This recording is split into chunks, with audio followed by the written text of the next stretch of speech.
नेहरू से राजीव जी तक जितनी शिकायतें हैं, लिस्ट बना लीजिए। खत्म करते हैं ये सिलसिला।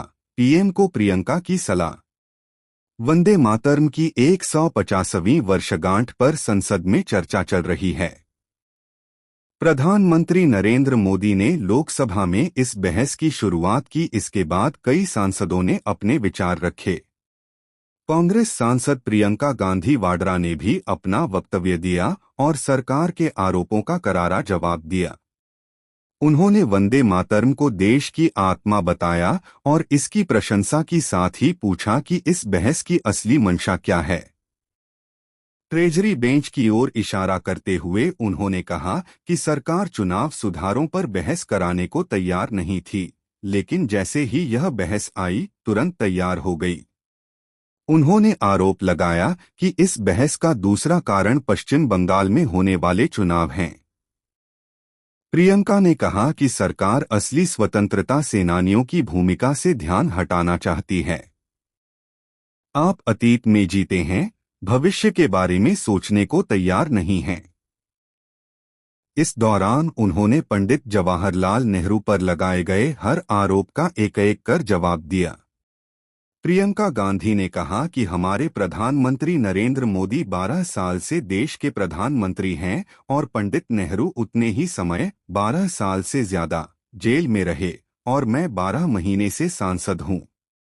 प्रियंका ने आगे कहा कि अपमानों की सूची बना लीजिए, एक दिन अध्यक्ष जी से समय लेकर हम उसी पर पूरी चर्चा कर लेंगे, जिस तरह आज कर रहे हैं।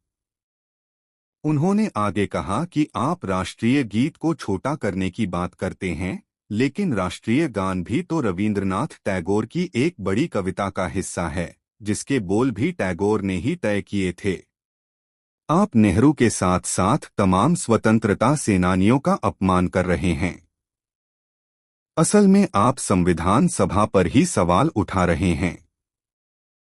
इस दौरान प्रियंका गांधी ने कहा कि अगर नेहरू न होते तो न आईआईटी होते, न आईआईएम होते। जिन पीएसयू को आप आज बेच रहे हैं, वे सब नेहरू जी ने ही बनवाए थे। इसके बाद उन्होंने तंज कसते हुए कहा कि प्रधानमंत्री जी विपक्ष द्वारा उनके कथित अपमान की लिस्ट बनाते रहते हैं।